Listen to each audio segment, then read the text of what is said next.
Super, நல்லா இருக்கா?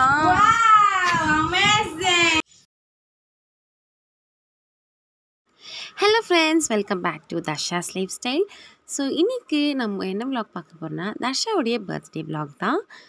போடணும்னு நினச்சி கொஞ்சம் டிலே ஆகிடுச்சு. நிறைய பேர் உங்களுடைய விஷஸ்லாம் சொல்லியிருந்தீங்க, அது எல்லாத்துக்குமே ரொம்ப ரொம்ப தேங்க்ஸ். ஷார்ட்ஸில் வந்து கமெண்ட் பண்ணியிருந்தீங்க, தேங்க்யூ. அண்ட் நீங்கள் நம்ம வீடியோ புதுசாக பார்க்குறீங்கன்னா லைக் பண்ணிக்கோங்க, ஷேர் பண்ணிக்கோங்க, கமெண்ட் பண்ணிக்கோங்க, மறக்காமல் சப்ஸ்கிரைபும் பண்ணிக்கோங்க. சரி, அவளுடைய பர்த்டே எப்படி போச்சுன்னு வாங்க பார்க்கலாம். ஃபர்ஸ்ட் 12 o'clock மிட்நைட்டில் நான் வந்து லைனாக அவளுக்கு ஃபோன் வந்துகிட்டே இருந்துச்சு. எல்லோரும் விஷ் பண்ண ஆரம்பிச்சிட்டாங்க, ரிலேட்டிவ்ஸ், அவள் ஃப்ரெண்ட்ஸ் எல்லாருக்கும் அவள் ரிப்ளை பண்ணிகிட்ருந்தா. அப்போ வந்துட்டு நாங்கள் சின்னதாக வாங்கினதை எடுத்துகிட்டு போய் கொடுத்தோம். அவளுக்கு ஒரு ட்ரெஸ் நான் வாங்கியிருந்தேன். அண்ட் என் கசின், அதாவது நீங்கள் போன மினி விலாக் பார்த்துருந்துருப்பீங்களே, நாங்கள் வந்து சண்டே அவுட் போயிருந்தப்போ அந்த மினி விலாகில் வந்து காவியான்னு சொல்லிட்டு என் கசின் வந்து அவளுக்கு தேவையான ஸ்டேஷ்னரி ஐட்டம்ஸ்லாம் வாங்கி கொடுத்துருந்தா.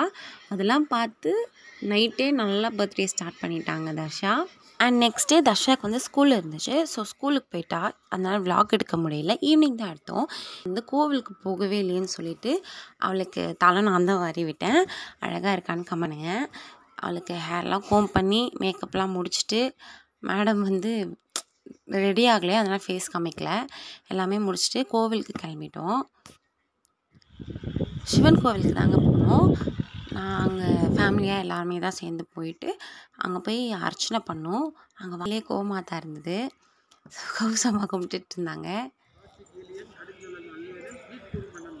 அதுக்கப்புறம் வந்து கோவிலுக்கு போயிட்டு நல்லா சாமியெல்லாம் கும்பிட்டுட்டு அவளுக்கு வந்து அந்த கழுத்தில் அந்த மாலை மாதிரியே கொடுத்துருந்தாங்க. இங்கே பாரு, கிட்ட வாங்க காமிச்சிட்டு ரிட்டன் வீட்டுக்கு வந்துட்டோம். கிட்ட வாங்க, ஒரு நிமிஷம் இங்கே பாரு, கிட்ட வா.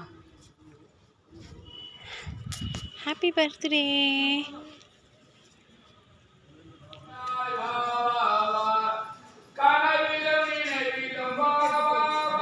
அண்ட் நிறைய பேர் விஷஸ்லாம் சொல்லியிருந்தீங்க, தேங்க்யூ ஸோ மச். இன்ஸ்டாகிராமில் கூட சொல்லியிருந்தீங்க, அதுக்கும் தேங்க்ஸ்.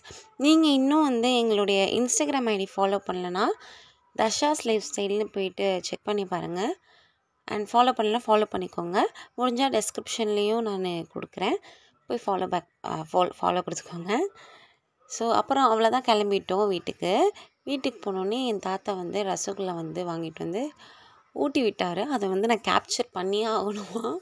ஸோ ஊட்டி விட்டுட்டு அவளை ரிட்டர்னுக்கு ஊட்டி விட்டா. அதாவது கேக்கெலாம் வெட்டல அதுக்கு முன்னாடியே. அப்புறம் எனக்கும் ஊட்டி விட்டாங்க, நானும் சாப்பிட்டு முடிச்சுட்டு. ஸோ தர்ஷா வந்து பெரிய கிஃப்ட்டில் எக்ஸைட்மெண்ட் ஆக மாட்டாள்.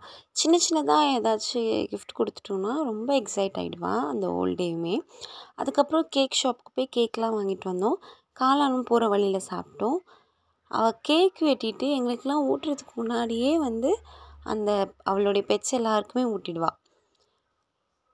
தர்ஷாவுக்கு அவள் பெட்ஸ்னால் ரொம்ப பிடிக்கும்.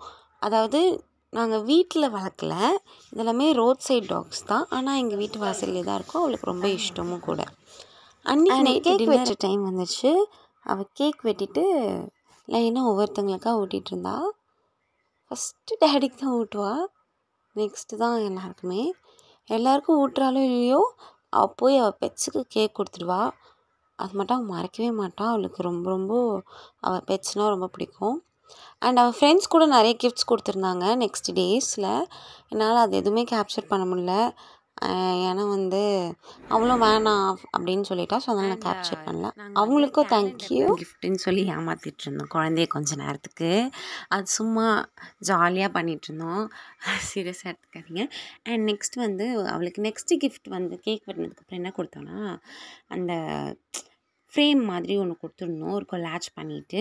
அதில் வந்து அவளுடைய மோஸ்ட் ஃபேவரட்டான ஃபோட்டோஸ் எல்லாமே இருக்கும். அவளோட செல்ஃப் லவ் ஃபோட்டோஸ், ஃபேமிலியில் எல்லாருக்கூடயும் எடுத்துக்கிட்ட ஃபோட்டோஸ், ஃபங்க்ஷன் ஃபோட்டோஸ் அந்த மாதிரி. அதுவும் என் சித்தி பாப்பா இருக்கா ஹனித்ரான்னு சொல்லிட்டு, அவள் கூட வந்து கோவில் ஒரு பிக்சர் எடுத்திருப்பாங்க. ரொம்ப ஃபேவரட் ஆகுது அவளுக்கு. அதுதான் சென்டரில் வச்சுருப்போம். அது வந்து எங்கள் ஃபோனில் எல்லாரோடைய வால்பேப்பருமே அதுவாக தான் இருக்கும், அந்த மாதிரி வைப்பா தர்ஷா.